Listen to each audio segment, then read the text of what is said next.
Chapter 7, The Rise of the Second Men. Part 1, The Appearance of a New Species. It was some 10 million years after the Patagonian disaster that the first elements of a new human species appeared, in an epidemic of biological variations, many of which were extremely valuable. Upon this raw material, the new and stimulating environment worked for some 100,000 years, until at last there appeared the second man. Though of greater stature and more roomy cranium, these beings were not wholly unlike their predecessors in general proportions. Their heads, indeed, were large even for their bodies, and their necks massive. Their hands were huge but finely molded. Their almost titanic size entailed a seemingly excessive strength of support. Their legs were stouter, even proportionately, than the legs of the earlier species. Their feet had lost the separate toes and, by a strengthening and growing together of the internal bones, had become more efficient instruments of locomotion. During the Siberian exile, the first men had acquired a thick hairy covering, and most races of the second man retained something of this blonde hirsute appearance throughout their career. Their eyes were large, and often jade green, their features firm as carved granite, yet mobile and lucent. Of the second human species, one might say that nature had at last repeated and far excelled the noble but unfortunate type which she had achieved once, long ago, with the first species, in certain prehistoric cave-dwelling hunters and artists. Inwardly, the second men differed from the earlier species in that they had shed most of those primitive relics which had hampered the first men more than was realized. Not only were they free of appendix, tonsils, and other useless excrescences, but also their whole structure was more firmly knit into unity. Their chemical organization was such that their tissues were kept in better repair. Their teeth, though proportionately small and few, were almost completely immune from caries.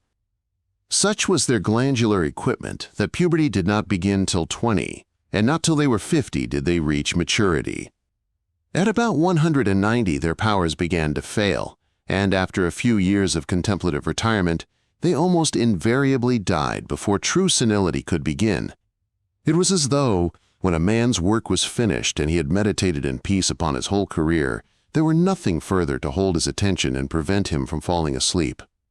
Mothers carried the fetus for 3 years, suckled the infant for 5 years, and were sterile during this period and for another 7 years. Their climacteric was reached at about 160. Architecturally massive like their mates, they would have seemed to the first men very formidable titanesses, but even those early half-human beings would have admired the women of the second species, both for their superb vitality and for their brilliantly human expression. In temperament, the second men were curiously different from the earlier species. The same factors were present, but in different proportions, and in far greater subordination to the considered will of the individual. Sexual vigor had returned, but sexual interest was strangely altered.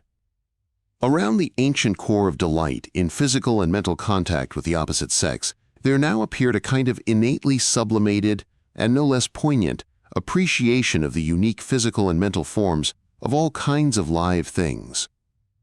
It is difficult for less ample natures to imagine this expansion of the innate sexual interest, for to them it is not apparent that the lusty admiration which at first directs itself solely on the opposite sex is the appropriate attitude to all the beauties of flesh and spirit in beast and bird and plant.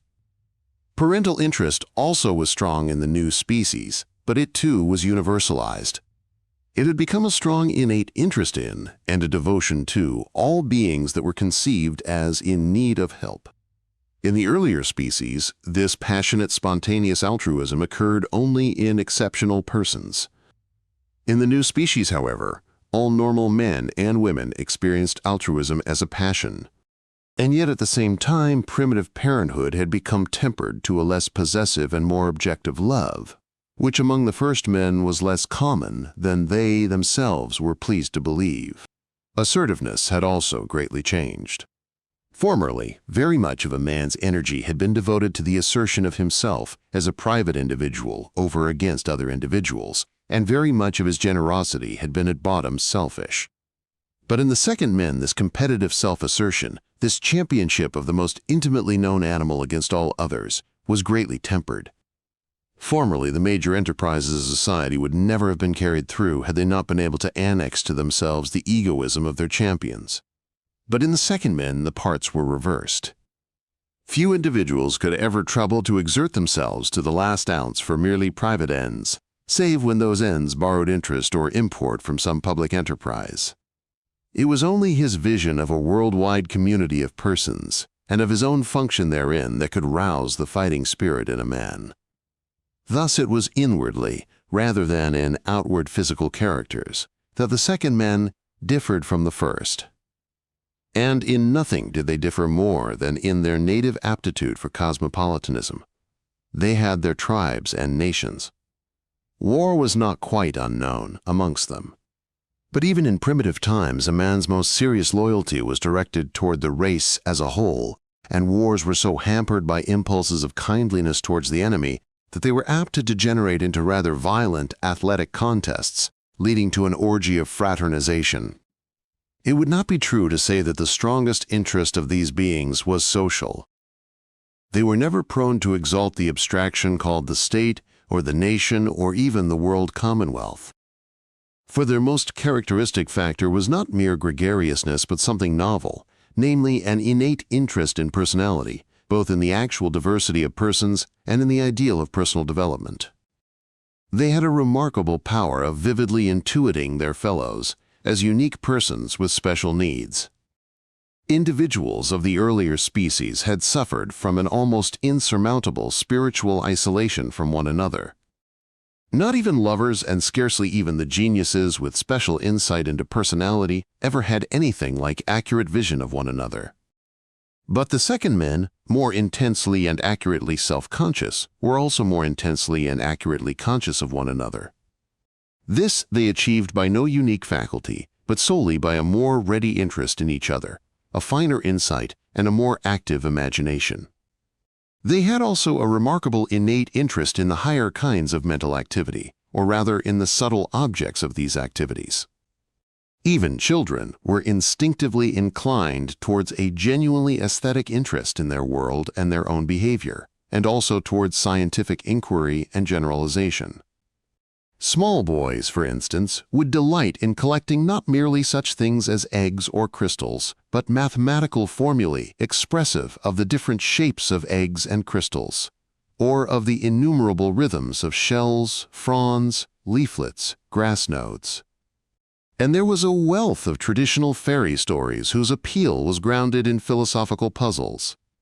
Little children delighted to hear how the poor things called illusions were banished from the country of the real, how one-dimensional Mr. Line woke up in a two-dimensional world, and how a brave young tune slew cacophonous beasts and won a melodious bride in that strange country where the landscape is all of sound and all living things are music.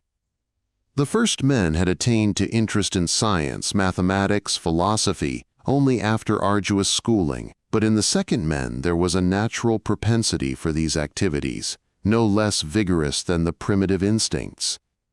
Not, of course, that they were absolved from learning, but they had the same zest and facility in these matters as their predecessors had enjoyed only in humbler spheres.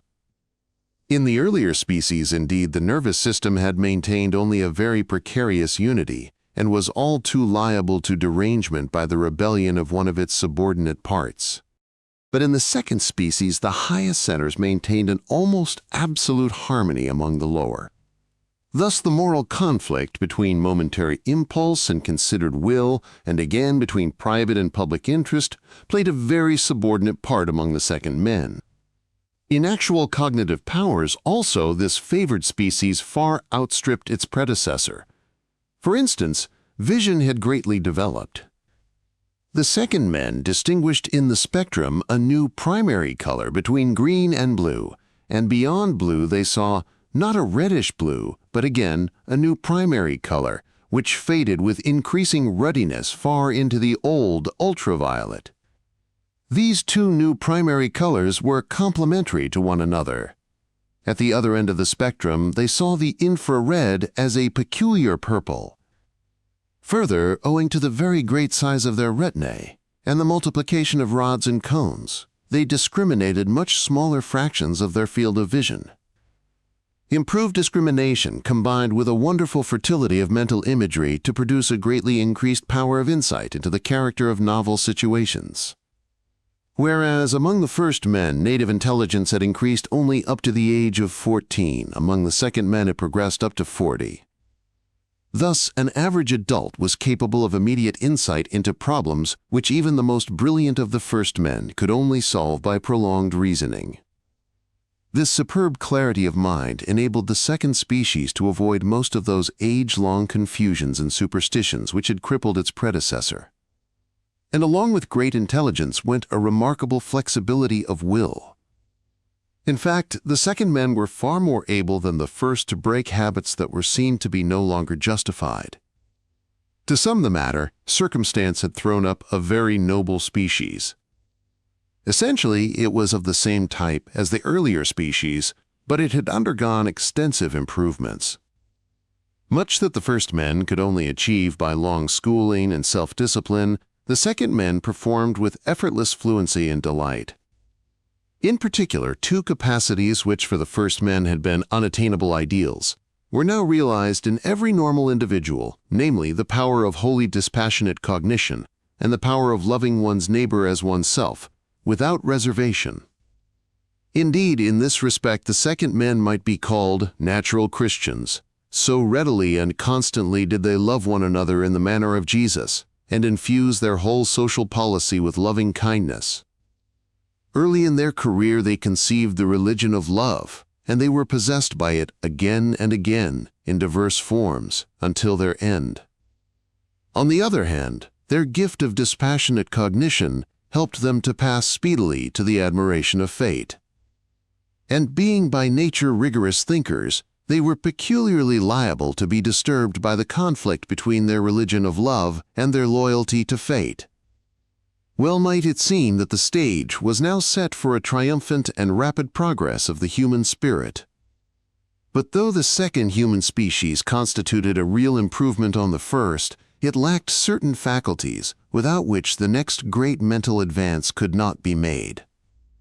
Moreover, its very excellence involved one novel defect from which the first men were almost wholly free. In the lives of humble individuals, there are many occasions when nothing but an heroic effort can wrest their private fortunates from stagnation or decline and set them pioneering in new spheres. Among the first men, this effort was often called forth by passionate regard for self, and it was upon the tidal wave of innumerable egoisms, blindly surging in one direction, that the first species was carried forward. But, to repeat, in the second men's self-regard was never an overmastering motive. Only at the call of social loyalty or personal love would a man spur himself to desperate efforts. Whenever the stake appeared to be mere private advancement, he was apt to prefer peace to enterprise, the delights of sport, companionship, art, or intellect, to the slavery of self-regard.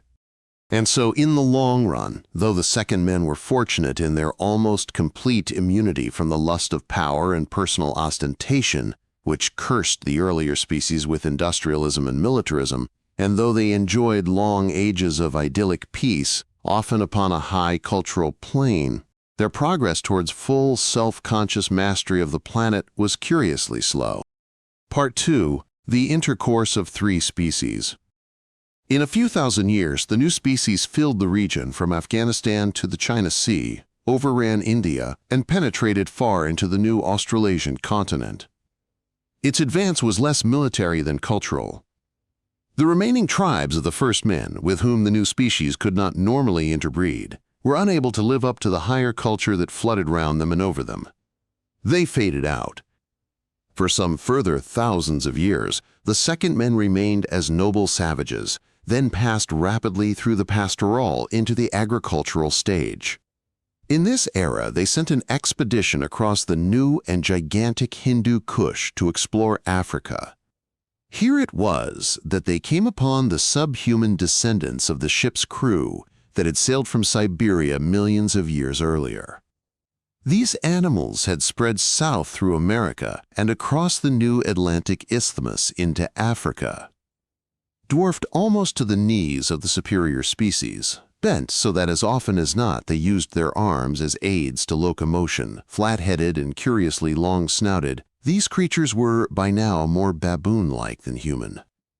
Yet in the wild state they maintained a very complicated organization into castes, based on the sense of smell.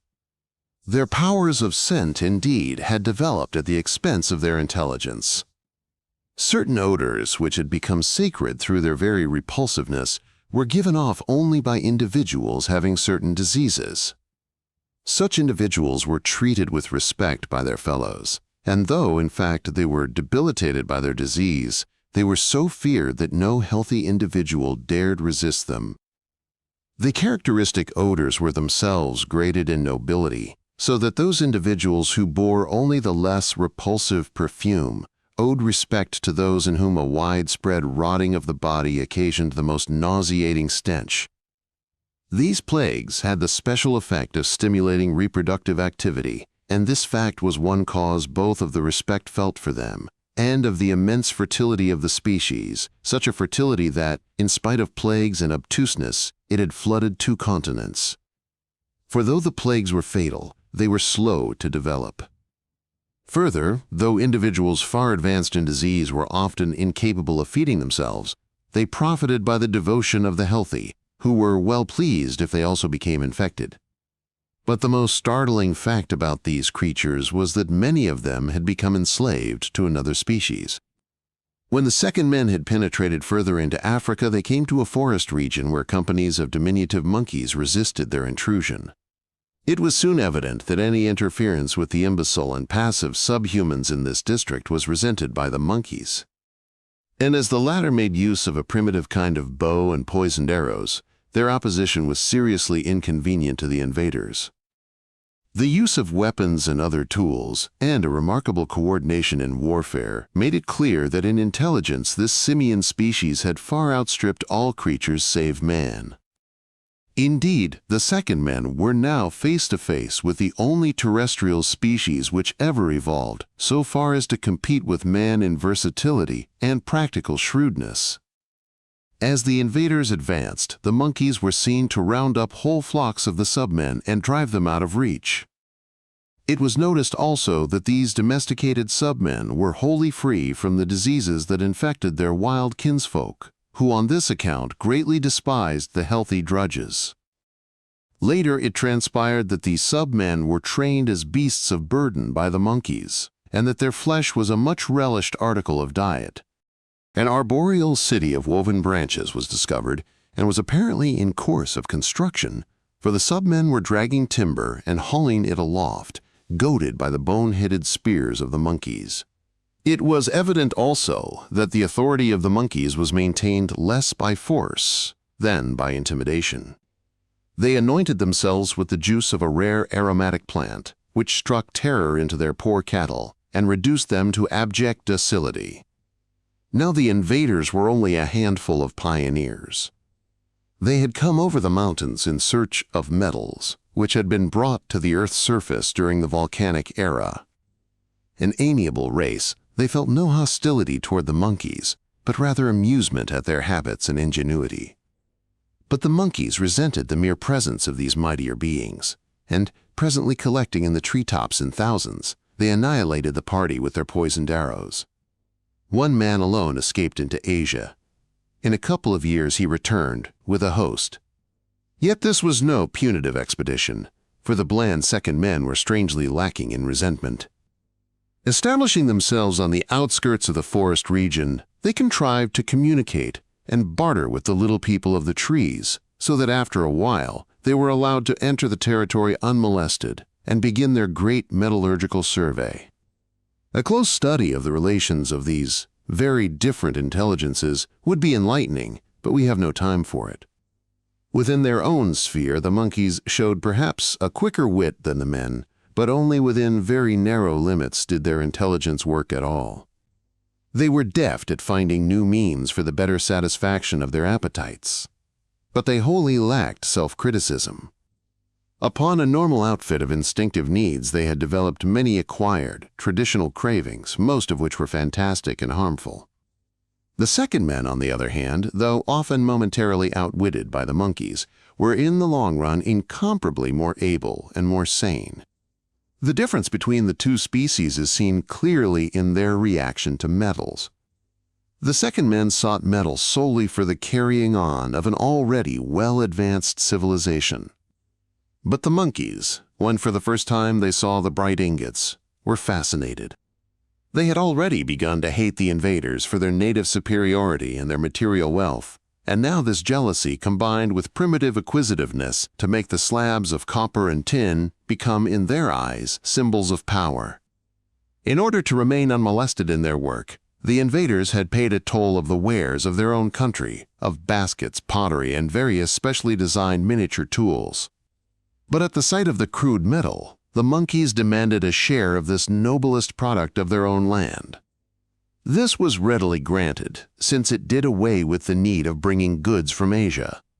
But the monkeys had no real use for metal. They merely hoarded it and became increasingly avaricious.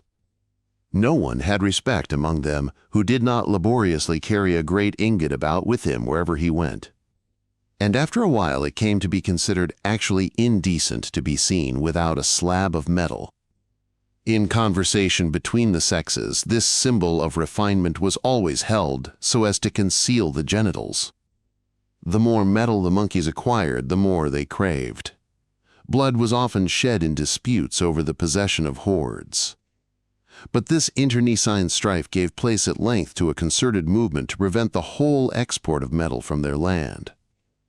Some even suggested that the ingots in their possession should be used for making more effective weapons with which to expel the invaders. This policy was rejected, not merely because there were none who could work up the crude metal, but because it was generally agreed that to put such a sacred material to any kind of service would be base. The will to be rid of the invader was augmented by a dispute about the submen. These abject beings were treated very harshly by their masters. Not only were they overworked, but also they were tortured in cold blood, not precisely through lust and cruelty, but through a queer sense of humor, or delight in the incongruous. For instance, it afforded the monkeys a strangely innocent and extravagant pleasure to compel these cattle to carry on their work in an erect posture, which was by now quite unnatural to them, or to eat their own excrement, or even their own young. If ever these tortures roused some exceptional submen to rebel, the monkeys flared into contemptuous rage at such a lack of humor, so incapable were they of realizing the subjective processes of others. To one another they could, indeed, be kindly and generous, but even among themselves the imp of humor would sometimes run riot. In any matter in which an individual was misunderstood by his fellows, he was sure to be gleefully baited, and often harried to death. But in the main, it was only the slave species that suffered. The invaders were outraged by this cruel imbecility and ventured to protest. To the monkeys, the protest was unintelligible. What were cattle for but to be used in the service of superior beings? Evidently, the monkeys thought, the invaders were, after all, lacking in the finer capacities of mind, since they failed to appreciate the beauty of the fantastic. This and other causes of friction finally led the monkeys to conceive a means of freeing themselves forever. The second men had proved to be terribly liable to the diseases of their wretched subhuman kinsfolk. Only by very rigorous quarantine had they stamped out the epidemic that had revealed this fact. Now partly for revenge, but partly also through malicious delight in the topsy-turvy, the monkeys determined to make use of this human weakness. There was a certain nut, very palatable to both men and monkeys, which grew in a remote part of the country. The monkeys had already begun to barter this nut for extra metal, and the pioneering second men were arranging to send caravans laden with nuts into their own country. In this situation, the monkeys found their opportunity. They carefully infected large quantities of nuts with the plagues rampant among those herds of submen which had not been domesticated.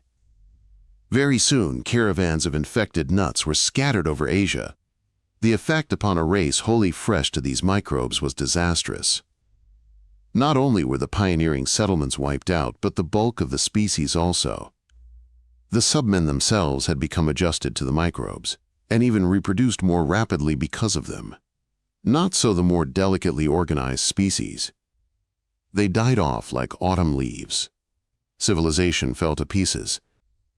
In a few generations, Asia was peopled only by a handful of scattered savages, all diseased and mostly crippled. But in spite of this disaster, the species remained potentially the same.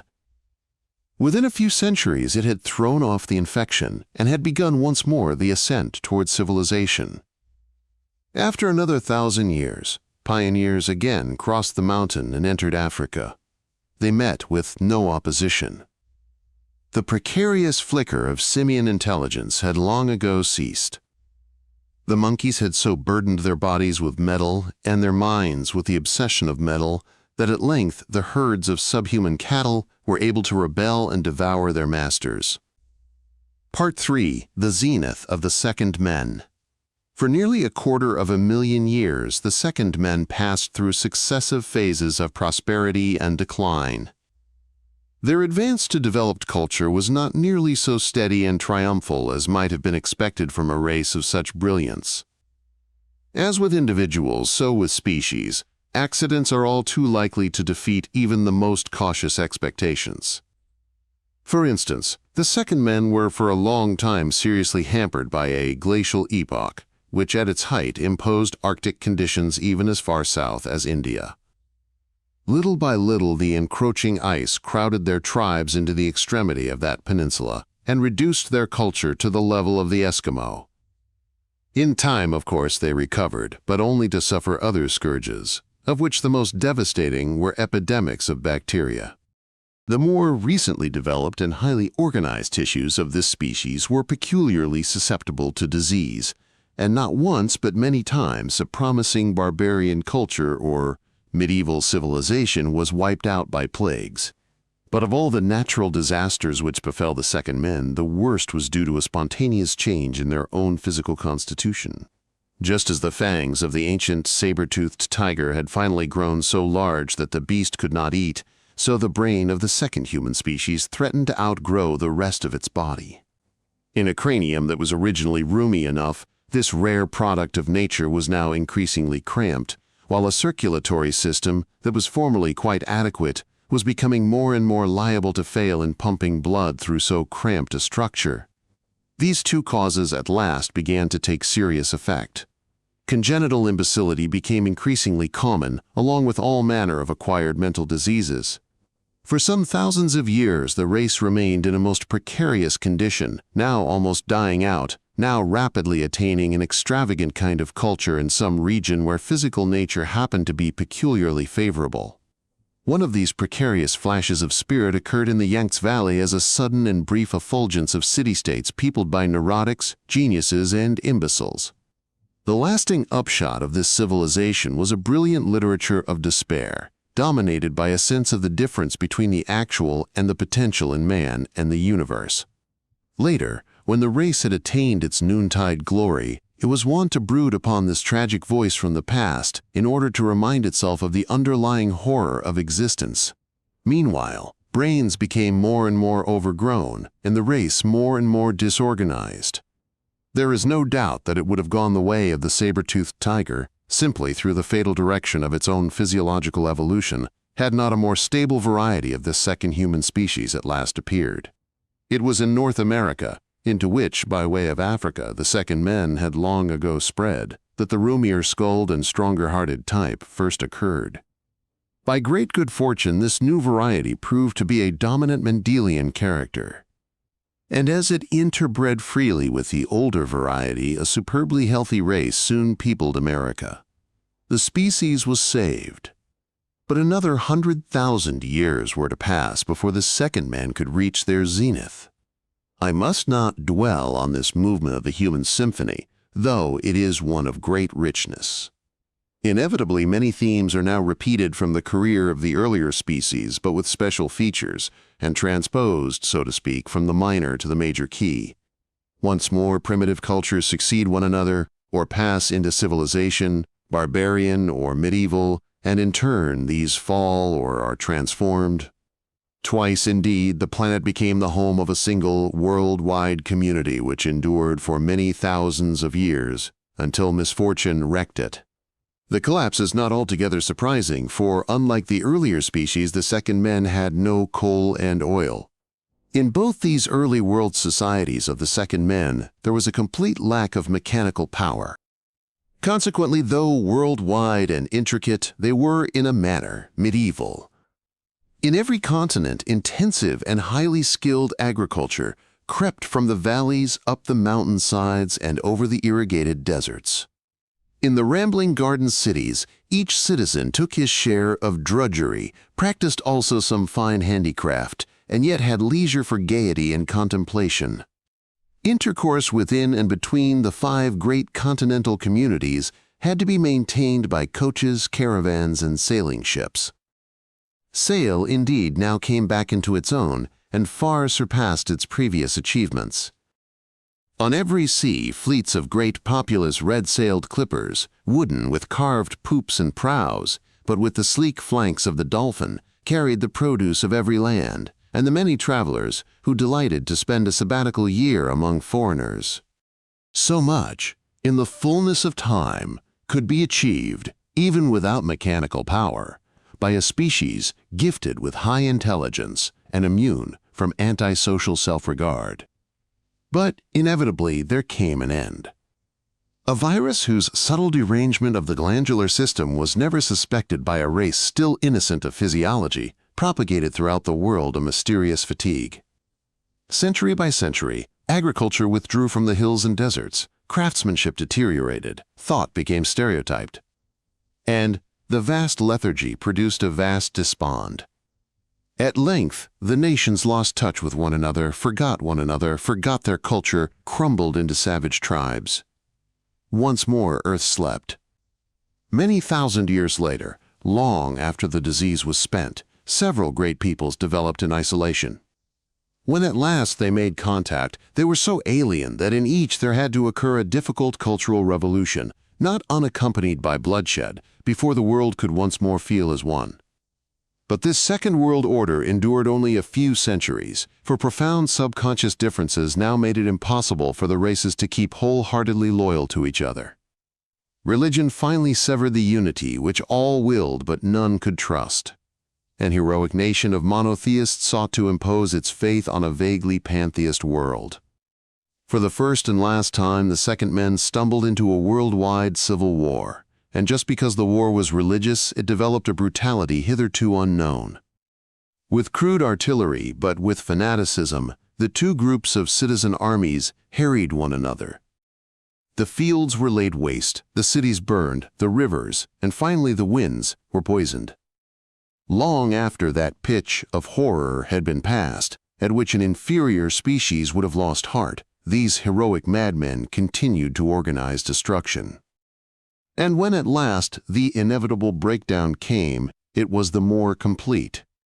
In a sensitive species, the devastating enlightenment, which at last began to invade every mind, the overwhelming sense of treason against the human spirit, the tragic comicality of the whole struggle, sapped all energy. Not for thousands of years did the second men achieve once more a world community, but they had learnt their lesson. The third and most enduring civilization of the second men repeated the glorified medievalism of the first and passed beyond it into a phase of brilliant natural science. Chemical fertilizers increased the crops and therefore the world population. Wind and water power was converted into electricity to supplement human and animal labor. At length, after many failures, it became possible to use volcanic and subterranean energy to drive dynamos. In a few years, the whole physical character of civilization was transformed. Yet in this headlong passage into industrialism, the second men escaped the errors of ancient Europe, America, and Patagonia. This was due partly to their greater gift of sympathy, which, save during the one great aberration of the religious war, made them all in a very vivid manner members one of another. But partly also it was due to their combination of a practical common sense that was more than British, with a more than Russian immunity from the glamour of wealth, and a passion for the life of the mind that even Greece had never known. Mining and manufacture, even with plentiful electric power, were occupations scarcely less arduous than of old, but since each individual was implicated by vivid sympathy in the lives of all persons within his ken, there was little or no obsession with private economic power. The will to avoid industrial evils was effective, because sincere. At its height, the culture of the second men was dominated by respect for the individual human personality. Yet contemporary individuals were regarded both as end and as means, as a stage towards far ampler individuals in the remote future. For, although they themselves were more long-lived than their predecessors, the second men were oppressed by the brevity of human life and the pettiness of the individual's achievement in comparison with the infinity round about him, which awaited apprehension and admiration. Therefore, they were determined to produce a race endowed with much greater natural longevity. Again, though they participated in one another far more than their predecessors, they themselves were dogged by despair at the distortion and error which spoiled every mind's apprehension of others. Like their predecessors, they had passed through all the more naive phases of self-consciousness and other consciousness, and through idealizations of various modes of personality. They had admired the barbarian hero, the romantical, the sensitive subtle, the bluff and hearty, the decadent, the bland, the severe. And they had concluded that each person, while being himself an expression of some one mode of personality, should seek to be also sensitive to every other mode. They even conceived that the ideal community should be knit into one mind by each unique individual's direct telepathic apprehension of the experience of all his fellows. And the fact that this ideal seemed utterly unattainable wove through their whole culture a thread of darkness, a yearning for spiritual union, a horror of loneliness, which never seriously troubled their far more insulated predecessors. This craving for union influenced the sexual life of the species. In the first place, so closely was the mental related to the physiological in their composition that when there was no true union of minds, the sexual act failed to give conception. Casual sexual relations thus came to be regarded very differently from those which expressed a deeper intimacy. They were treated as a delightful embroidery on life, affording opportunity of much elegance, light-hearted tenderness, banter, and of course physical inebriation, but they were deemed to signify nothing more than the delight of friend in friend. Where there was a marriage of minds, but then only during the actual passion of communion, sexual intercourse almost always resulted in conception. Under these circumstances, intimate persons had often to practice contraception, but acquaintances never. And one of the most beneficial inventions of the psychologists was a technique of autosuggestion, which, at will, either facilitated conception or prevented it, surely, harmlessly, and without inesthetic accompaniments. The sexual morality of the second men passed through all the phases known to the first men, but by the time that they had established a single world culture, it had a form not known before. Not only were both men and women encouraged to have as much casual sexual intercourse as they needed for their enrichment, but also, on the higher plane of spiritual union, strict monogamy was deprecated. For in sexual union of this higher kind they saw a symbol of that communion of minds which they longed to make universal. Thus the most precious gift that a lover could bring to the beloved was not virginity but sexual experience. The union, it was felt, was the more pregnant the more each party could contribute from previous sexual and spiritual intimacy with others. Yet, though as a principle monogamy was not applauded, the higher kind of union would in practice sometimes result in a lifelong partnership. But, since the average life was so much longer than among the first men, such fortuitously perennial unions were often deliberately interrupted for a while by a change of partners, and then restored with their vitality renewed. Sometimes, on the other hand, a group of persons of both sexes would maintain a composite and permanent marriage together. Sometimes such a group would exchange a member or members with another group, or disperse itself completely among other groups, to come together again years afterwards with enriched experience. In one form or another, this marriage of groups was much prized as an extension of the vivid sexual participation into an ampler sphere. Among the first men, the brevity of life made these novel forms of union impossible, for obviously no sexual and no spiritual relation can be developed with any richness in less than 30 years of close intimacy. It would be interesting to examine the social institutions of the second men at their zenith, but we have not time to spare for this subject, nor even for the brilliant intellectual achievements in which the species so far outstripped its predecessor. Obviously, any account of the natural science and the philosophy of the second men would be unintelligible to readers of this book. Suffice it that they avoided the errors which had led the first men into false abstraction and into metaphysical theories which were at once sophisticated and naive. Not until after they had passed beyond the best work of the first men in science and philosophy did the second men discover the remains of the great stone library in Siberia. A party of engineers happened upon it while they were preparing to sink a shaft for subterranean energy. The tablets were broken, disordered, weathered. Little by little, however, they were reconstructed and interpreted with the aid of the pictorial dictionary. The finds were of extreme interest to the second men, but not in the manner which the Siberian party had intended, not as a store of scientific and philosophic truth, but as a vivid historical document. The view of the universe which the tablets recorded was both too naive and too artificial, but the insight which they afforded into the mind of the earlier species was invaluable. So little of the old world had survived the volcanic epoch that the second men had failed hitherto to get a clear picture of their predecessors. One item alone in this archaeological treasure had more than historical interest. The biologist leader of the little party in Siberia had recorded much of the sacred text of the life of the divine boy. At the end of the record came the prophet's last words, which had so baffled Patagonia. This theme was full of meaning for the second men, as indeed it would have been even for the first men in their prime. But whereas for the first men the dispassionate ecstasy which the boy had preached was rather an ideal than a fact of experience, the second men recognized in the prophet's words an intuition familiar to themselves. Long ago, the tortured geniuses of the Yang cities had expressed this same intuition. Subsequently, also, it had often been experienced by the more healthy generations, but always with a certain shame, for it had become associated with morbid mentality. But now, with growing conviction that it was wholesome, the second men had begun to grope for a wholesome expression of it.